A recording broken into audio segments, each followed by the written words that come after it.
بسم اللہ الرحمن الرحیم۔ السلام علیکم۔ جو لوگ فوت ہو جاتے میرا شوہر ان کی قبر کھود دیتا اور خوب پیسے کماتا تھا، لیکن کچھ دنوں سے شوہر ایک عجیب حرکت کرتا۔ جو بھی جنازہ آتا شوہر چھپکے سے قبر میں موبائل رکھ دیتا اور پھر اپنے نمبر سے کال کرتا۔ ایک دن شوہر نے جوان عورت کی قبر کھود دی، پھر جب اس عورت کو دفنانے لگا تو شوہر نے چھپکے سے موبائل رکھ دیا۔ پھر رات کو شوہر نے جیسے ہی کال کی تو میں نے اپنے شوہر کو آج بھی فون پر لوگوں کو یہ کہتے سنا کہ رات کو تم لوگوں کو ایک بہت ہی خاص قسم کی چیز دکھانے والا ہوں۔ یہ آفر سب کے لیے نہیں ہے، تم لوگ میرے اپنے ہو اس لیے صرف تم کو بتا رہا ہوں۔ بڑا ہی زبردست ماحول ہونے والا ہے اور بہت ہی خاص چیز ہے، روز روز نہیں ملتی، تم سب وقت سے آ جانا۔ مجھے پہلے تو سمجھ میں نہیں آیا کہ میرا شوہر کس بارے میں بات کر رہا ہے، لیکن جب بھی ہمارے محلے میں کہیں آس پاس کسی کی فوتگی ہو جاتی تو اسی رات میرا شوہر اپنے دوستوں اور جاننے والوں کو فون کر کے بلا لیا کرتا تھا کہ آج رات تم لوگوں کو ایک ایسا منظر دکھاؤں گا کہ حیران ہو جاؤ گے، تم سب کا ایمان تازہ ہو جائے گا۔ اس کے بعد میرا شوہر میت کے کاموں میں سب سے آگے ہوتا، بنا کسی معاوضے کے سارے کام بہت ہی شوق سے کرتا۔ میت کو نہلانے سے لے کر اس کو دفنانے تک وہ سب سے آگے ہوتا تھا، یہاں تک کہ آخر کے کام جو کہ بہت محنت والے ہوتے ہیں وہ بھی کرتا۔ کفن دفن کا کام بھی میرا شوہر کرتا، یہاں تک کہ کبھی کبھی تو وہ کفن بھی خود خرید کر لاتا ہے، جو آج کل ویسے بھی بہت مہنگا ہو گیا تھا۔ آج کل تو مرنا بھی آسان نہیں تھا۔ سارا محلہ میرے شوہر کی تعریفیں کرتا، کہتا تھا کہ بڑا ہی نیک انسان ہے، جب بھی کسی کے ہاں کوئی غم ہوتا ہے یہ شخص سب سے پہلے پہنچ جاتا ہے، کام ایسے کرتا ہے کہ گویا اس کا کوئی اپنا ہی اس دنیا سے چلا گیا ہو۔ آج کل ایسے لوگ کہاں سے ملتے ہیں؟ میں کسی کے گھر چلی جاتی تو وہاں پر سب میرے شوہر کی ہی باتیں کر رہے ہوتے، تمہارے شوہر جیسا تو کوئی بھی نہیں ہے، بڑی ہی خوش قسمت ہو اور وہ اپنی آخرت سنوار رہا ہے، اور جو اچھا انسان اتنا اچھا ہو تو وہ ظاہر ہے گھر میں بھی بہت اچھا ہوگا۔ میں چپ چاپ لوگوں کی باتیں سنتی رہتی تھی، کیونکہ میں جانتی تھی کہ میرے شوہر کے دو روپ تھے، وہ گھر میں بالکل بھی اچھا نہیں تھا۔ مجھے ایک دن پتہ چل ہی گیا، کیونکہ میرا شوہر کسی بھی میت کے پیچھے ایسے پریشان ہو جاتا ہے جیسے خدا نہ خواستہ یہ اس کے گھر کی میت ہے، کیونکہ وہ جب بھی کسی میت کو قبر میں اتارنے لگتا تو اس میں ایک موبائل فون رکھ دیتا تھا۔ اس کے ساتھ وہ کیا کرتا تھا یہ جان کر جان نکل گئی، لیکن پھر ایک دن کچھ ایسا ہوا کہ میرا شوہر بھی حیران رہ گیا اور میں بھی، کیونکہ جس قبر میں فون رکھ کر آیا تھا وہ ایک عورت کی قبر تھی، جس میں سے اس کو کسی مرد کی آواز سنائی دی تھی، اور وہ آواز کسی اور کی نہیں بلکہ میرا نام تحریم ہے۔ میں ایک سیدھی سادی مناسب شکل و صورت کی لڑکی تھی، میری شادی کو 16 سال ہو چکے تھے، میرے 3 بچے بھی تھے، زندگی ٹھیک گزر رہی تھی، پر میرا شوہر عجیب طرح کا انسان تھا۔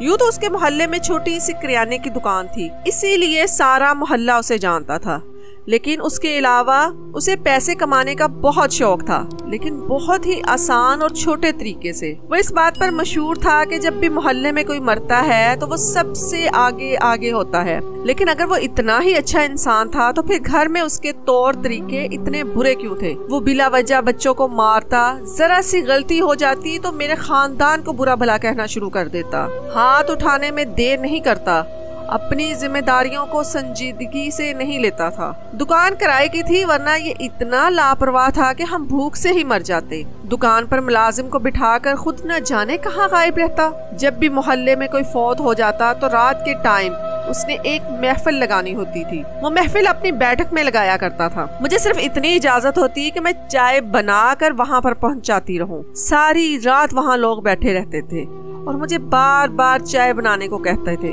لیکن اس کے بعد صبح اس کے پاس بہت سارے پیسے بھی ہوتے، کبھی اس کے کمرے سے رونے کی آوازیں آتی تو کبھی ہنسنے کی۔ ایک دن تو ایسا ہوا کہ ہمارے محلے میں کوئی فوتگی ہوئی، رات میرا شوہر اپنی بیٹھک میں دوستوں کو لے کر بیٹھا تھا، وہاں پر عجیب و غریب قسم کی آوازیں آ رہی تھی۔ جب میرے کانوں نے کچھ سنا تو ایک شخص بول پڑا کہ میں بہت گناہگار ہوں، اور وہاں پر ہی بے ہوش ہو گیا۔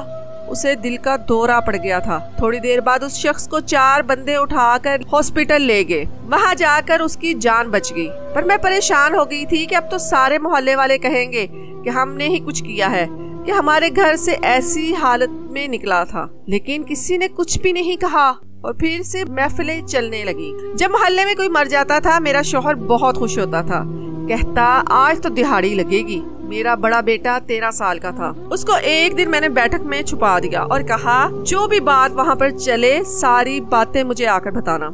मेरा बेटा वैसे भी बहुत समझदार था और घर के हालात देखकर वक्त से पहले ही और भी समझदार हो गया था कि उसका बाप उसकी माँ को रोज मारता रहता और घर के हालात भी अच्छे नहीं चल रहे थे। जब तक महफिल खत्म नहीं हुई सारी रात मेरा बेटा छुप कर बैठा रहा, क्योंकि सुबह होने से पहले तो वो निकल भी नहीं सकता था। सुबह उसने मुझे सारी बात बताई, जिसको सुनकर मैं हैरान रह गई। असल होता ये था, जब भी मोहल्ले में कोई शख्स मरता तो मेरा शौहर उसे दफनाने तक, उसके आखिरी काम करवाने तक उसके साथ रहता, ताकि वो उसके कब्र में एक मोबाइल फोन रख सके। मेरा शौहर मरने वाले की कब्र में मोबाइल फोन रखकर उससे अपने नंबर पर कॉल मिला लेता। वो फोन भी ऐसे रखता है जिसकी बैटरी बहुत ज्यादा चलती, और फिर बाद में जाकर वो फोन निकाल लेता, फिर कॉल कर लेता था, फिर अपने सारे दोस्तों को बुला लेता कि आज तुम लोगों को मैं सुनाऊंगा कब्र में होता क्या है, मंजर कैसा होता है। मेरे बेटे ने बताया कि लोगों को बुलाकर उन्हें इस्लामी बातें बताता,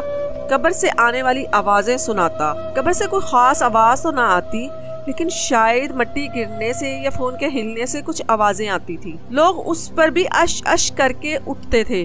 फिर अजीब किस्म के बयानात लगा लेता, जिससे लोगों को ये एहसास होता कि वो बड़े गुनाहगार हैं। उस दिन जो शख्स हमारी बैठक में बेहोश हुआ था, दरअसल वो अपने गुनाहों पर बुरी तरह रो रहा था। इतना दिल से रोया और इतना बुरी तरह रोया कि उसको हार्ट अटैक आ गया। जाते हुए वो लोग हदिये के तौर पर मेरे शौहर को कुछ पैसे भी दे जाते थे। कहते थे कि आपकी महफिल में बैठकर हमारा ईमान ताज़ा हो गया। हमें ये पता चल गया कि इंसान ने एक दिन मरना भी होता है और मौत बरहक है, जिससे कोई इनकार नहीं कर सकता। अपने बेटे से ये सारी बातें सुनकर मैं तो सर पकड़ कर बैठ गई कि अच्छी भली जिंदगी जा रही है।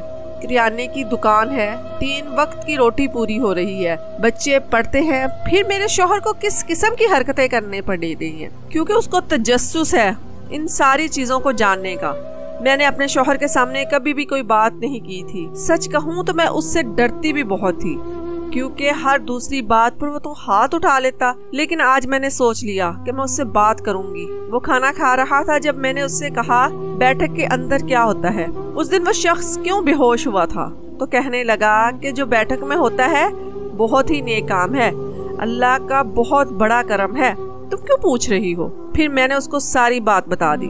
उसने कहा तुम्हें शर्म नहीं आती, अपने बेटे से मेरी जासूसी करवा रही थी। मैंने कहा मुझे भी जानना था कि आजकल क्या हो रहा है। कल तो एक शख्स को हार्ट अटैक आया था, कल को कोई मर जाएगा तो उसकी जिम्मेदारी किस पर पड़ेगी।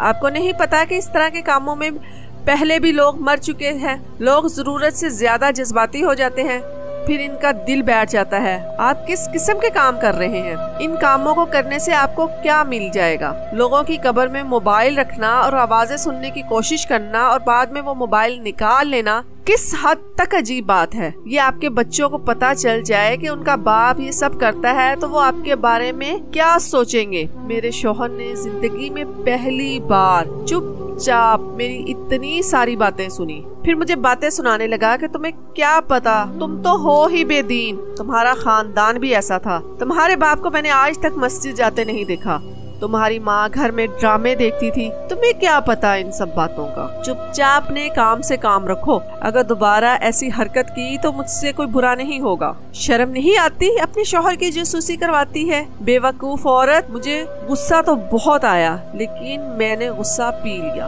अपने शौहर को कहा कि अगली दफा इस तरह कुछ हुआ तो मुझे भी दिखाना, मैं भी देखना चाहती हूँ तुम सच कहते हो। मैं वाकई बेदीन हूँ, मुझे भी समझाओ ताकि मुझे भी अंदाजा हो जाए। मेरे शौहर ने पहली दफा मेरी तारीफ की और कहा जरूर, जब भी कुछ ऐसा हुआ तो मैं तुम्हें जरूर दिखाऊंगा। बस तुम दुआ करना कि जल्द ही मोहल्ले में कोई मैयत आ जाए। میں نے دل پر ہاتھ رکھ لیا کہ توبہ توبہ، کسی کے مرنے کی دعا میں کیوں کروں؟ لیکن ہاں، میں سر ہلا دیا کہ ہاں ٹھیک ہے۔ ایک دن ایسے ہی محلے میں قرآن خوانی میں چلی گئی تو وہاں پر کچھ عجیب و غریب قسم کی باتیں ہو رہی تھی۔ آج کل کی لڑکیاں بڑی تیز ہو گئی ہیں۔ ہمارے محلے کی ایک لڑکی کل کو کسی کے ساتھ بھاگ گئی ہے، سارے یہی بات کر رہے تھے۔ وہاں عورتیں بھی آئی ہوئی تھیں۔ میں نے اس عورت کو کہا کہ کسی پر الزام نہیں لگاتے، جو بھی کچھ کرتا ہے اس کا حساب تو انہیں خود ہی دینا ہے، اسی لیے کسی پر تہمت لگانا تو ویسے بھی بہت بڑا گناہ ہے۔ باقی عورتوں نے بھی میرا ساتھ دیا، لیکن ایک ہفتے بعد میں نے محلے میں ایک ایسی خبر سنی کہ میں حیران رہ گئی۔ مجھے دکھ بھی ہوا، جس لڑکی کا میں ساتھ دے رہی تھی، جو مجھے بہت ہی پیاری اور چلپلی سی لگ رہی تھی، اس لڑکی نے خودکشی کر لی تھی۔ وہ بے حس و حرکت پڑی تھی۔ اس کے گھر میں کوئی بھی نہیں تھا سوائے اس کی خالہ کے۔ اس کے ماں باپ بیرون ملک ہوتے تھے، راستے میں تھے، پر ان کے آنے سے پہلے ہی تدفین کرنی پڑی۔ میرے شوہر کو پتا چل گیا کہ محلے میں پھر سے میت ہے۔ میرا شوہر تو بھاگ آیا۔ اس طرح جنازہ عورتوں کا تھا، اسی لیے اس نے صرف دفنانے کا کام ہی کرنا تھا۔ لیکن عورت کی میت پر کافی مشکل ہو جاتی تھی، کیونکہ عورت کی میت کو غیر محرم ہاتھ تک نہیں لگا سکتے۔ لیکن وہ موقع یہ جانے نہیں دینا چاہتا تھا، کیونکہ اس سے اس کی محفل لگنی تھی اور محفل سے اسے ہزاروں روپے ملتے تھے، تو وہ اپنی دہاڑی کیسے خراب کرتا؟ اسی لیے کسی طرح آگے پیچھے ہو کر کام کر ہی لیا اور موبائل قبر کے اندر رکھ دیا۔ شوہر آیا تو محفل سجانے کی تیاریاں کر رہا تھا، میں چیزیں رکھ رہی تھی۔ میں نے اسے کہا کہ آج مجھے بھی سننے دو کہ وہاں پر کیا ہوا ہے، کیونکہ جس لڑکی کی موت ہوئی ہے بڑی ہی پیاری تھی۔ میرے شوہر نے کہا تم اسے جانتی تھی؟ میں نے کہا جانتی نہیں تھی، پر اس بیچاری کو دیکھا تھا، اچھی بچی تھی، جوان لڑکی تھی، ابھی عمر ہے ہی کیا تھی۔ میرا ابھی تک دل دکھ رہا ہے، آج مجھے بھی سننے دو۔ میرے شوہر نے کہا تم بیٹھک سے سائیڈ والی کھڑکی میں بیٹھ جانا، تمہیں وہاں سے باتیں سنائی دیں، دیکھتے ہیں کیا ہوتا ہے۔ شام کے ٹائم ہی جنازہ پڑھایا گیا۔ 10 منٹ لوگوں کو اکٹھا کرنے میں لگ گئے۔ آج زیادہ لوگ نہیں آئے تھے، بس تھوڑے لوگ آئے تھے، کیونکہ یہ کسی عورت کی میت تھی اور اس کو لوگ نہیں جانتے تھے۔ ورنہ تو ایسے ہوتا ہے کہ کوئی محلے میں مرد وغیرہ مرتا تو لوگ اسے جانتے تھے، اس لیے اس کے لیے دعا کروانے اور اس کی باتیں کرنے کے لیے آ جاتے تھے کہ بڑا نیک انسان تھا، ہم اسے جانتے تھے، ہماری اس سے بات ہوئی تھی، سلام دعا رہتی تھی، مسجد میں آیا کرتا تھا۔ عورت کو کوئی نہیں جانتا تھا، وہ بھی لڑکی کو، اس لیے کم لوگ آئے تھے۔ اس میں سے بھی کچھ لوگ واپس چلے گئے۔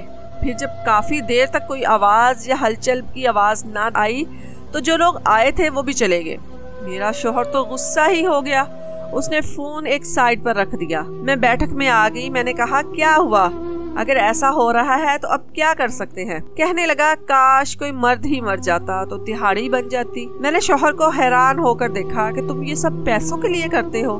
کہنے لگا کہ نہیں، پیسوں کے لیے نہیں کرتا، ویسے بھی اگر پیسوں کے لیے کروں گا تو کیا مشکل ہے، لوگ کفن کے لیے بھی پیسے لیتے ہیں، لوگ قرآن پاک پڑھانے کے بھی تو پیسے لیتے ہیں، تو پھر کیا ہوا اگر میں نے پیسے لے لیے؟ تو میں تبلیغ ہی تو کر رہا ہوں نا۔ میں نے شوہر سے کہا کہ یہ تبلیغ نہیں جو تم کر رہے ہو، نہ بالکل بھی ٹھیک ہے، یہ چھیڑ چھاڑ اچھی نہیں ہوتی، قبر کی بے حرمتی کرتے ہو۔ لوگوں کو تو یہی کہتے ہو کہ فون بیچ میں رکھ دیا، دوبارہ نہیں نکالا، لیکن بعد میں جا کر فون نکالتے ہو، تو یہ کیا اچھی حرکت ہے؟ ہم لوگ آپس میں لڑ رہے تھے کہ اچانک وہاں کچھ ایسا ہوا، ہمارے ہاتھ پاؤں کانپنا شروع ہو گئے۔ ہم دونوں نے ایک دوسرے کو حیران ہو کر دیکھا۔ میں تو چیخ ہی اٹھی، کیونکہ وہاں پر جب ہم دونوں میاں بیوی آپس میں لڑ رہے تھے تو فون میں اچانک سے کوئی آواز آئی۔ شوہر نے فون غصے سے ایک طرف رکھ دیا تھا، لیکن اس نے کال نہیں کاٹی تھی، کیونکہ شاید اسے عادت ہی نہیں تھی کال کاٹنے کی۔ وہ 4 گھنٹے تک بھی انتظار کرتا تھا۔ وہ اس معاملے میں بہت ثابت قدم تھا۔ فون میں سے آواز آئی، جلدی کرو جلدی، کوئی دیکھ نہ لے۔ اس کے بعد کسی ہلچل کی آواز آنے لگی، مٹی اٹھا کر پھینک رہا ہو یا کوئی پتھر توڑ رہا ہو، یعنی عجیب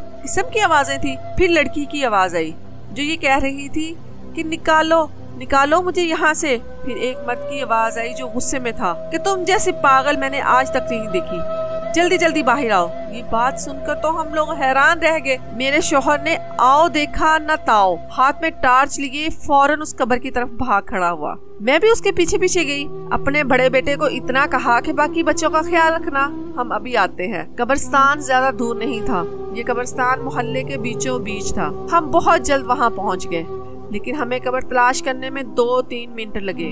अंधेरा होने की वजह से मुश्किल हुई थी। मेरे शौहर को पता था, वो आगे आगे था, मैं पीछे पीछे।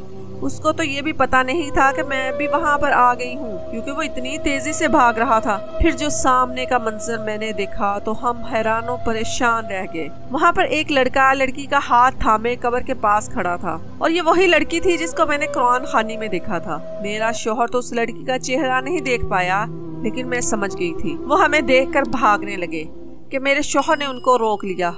रुक जाओ तुम दोनों, नहीं तो मैं अभी पुलिस को बुला लूंगा। वो फिर से भागने लगे कि मैंने उस लड़की को आवाज देकर रोका। मैंने कहा कि तुम ये सब क्या कर रही हो? तुम्हारी माँ कितनी बुरी तरह रो रही थी, तुम्हारा बाप तुम्हारे लिए दूसरे मुल्क से आया, वो सब कितने परेशान थे, और तुम यहाँ पर जिंदा खड़ी हो। फिर तुमने ये सब क्यों किया? मेरा शौहर अब खामोश हो गया था, क्योंकि वो समझ रहा था कि एक औरत से मैं ही बात कर सकती। उसके साथ जो लड़का खड़ा था उसको तो मैं नहीं जानती थी, लेकिन मेरा शौहर उसे जानता था। शौहर ने मेरे कान में बताया कि ये तो रफीक का बेटा है, बड़ा ही बदनाम लड़का है, उसका तो पहले एक रिश्ता खराब हो चुका है, सारा मोहल्ला इसको बुरा समझता है कि ये आवारा है। मैंने अपने शौहर को कहा कि अभी इसके माँ बाप को बुला कर लाएं, तो वो लड़की रोने लगी और मेरे कदमों में बैठ गई। कहने लगी कि मैं इस लड़के से बहुत मोहब्बत करती हूँ, लेकिन एक तो ये हमारी जात का नहीं, और ऊपर से इसका पहले कहीं रिश्ता खराब हो चुका था। इसीलिए जब मैंने अपने माँ बाप से बात की तो उन्होंने साफ इनकार कर दिया। मेरे माँ बाप बैरून मुल्क रहते थे, लेकिन मैं अपनी खाला के साथ रहती थी। मेरे माँ बाप को मेरी कोई फिक्र नहीं थी, अकेला छोड़कर खुद पैसा कमाने में लगे थे। इसी तन्हाई का शिकार होकर मैंने इस लड़के से दोस्ती कर ली, जो मोहब्बत में बदल गई। हमारी मोहब्बत सच्ची है तो हम शादी करना चाहते थे, लेकिन मेरे माँ बाप कभी ये बात ना मानते। मेरी खाला ने मेरा साथ दिया। उन्होंने कहा कि यही एक तरीका है, नहीं तो जहाँ भी जाओगी एक धड़का दिल को लगा रहेगा कि माँ बाप तुम्हें कहीं ना कहीं तलाश कर ही लेंगे। उस लड़की को देखा तो मैंने उसको कहा कि तुम इतनी पागल हो कि अपने माँ बाप को जवान औलाद की मौत का गम देने के लिए राजी होगी। वो तो यही समझ रहे होंगे ना कि तुम मर गई हो।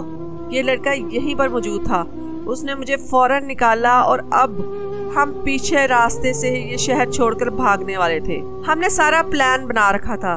वैसे तो मेरा कोई हक नहीं बनता, लेकिन मैंने उस लड़की के मुंह पर थप्पड़ दे मारा। वो लड़का भी कुछ ना बोला, मेरा शौहर भी चुपचाप खड़ा था। मैंने कहा कि इतनी दीवानगी भी अच्छी नहीं होती। मैंने अपने शौहर को कहा कि अब क्या करना है। मेरे शौहर ने कहा करना क्या है, इनके माँ बाप को बता देते हैं, वही इनको ठीक करेंगे। वो लोग माफी मांग रहे थे, पर हम लोगों ने कहा कि तुम लोगों ने न सिर्फ मुआशरे के कानून को तोड़ा है, बल्कि कब्र की बेहुरमती भी की है। इतना बड़ा जुल्म अपने माँ बाप के साथ किया, हम तुम लोगों को कभी माफ नहीं कर सकते। हम इन लोगों के घर पहुँचे जिनकी ये बेटी थी।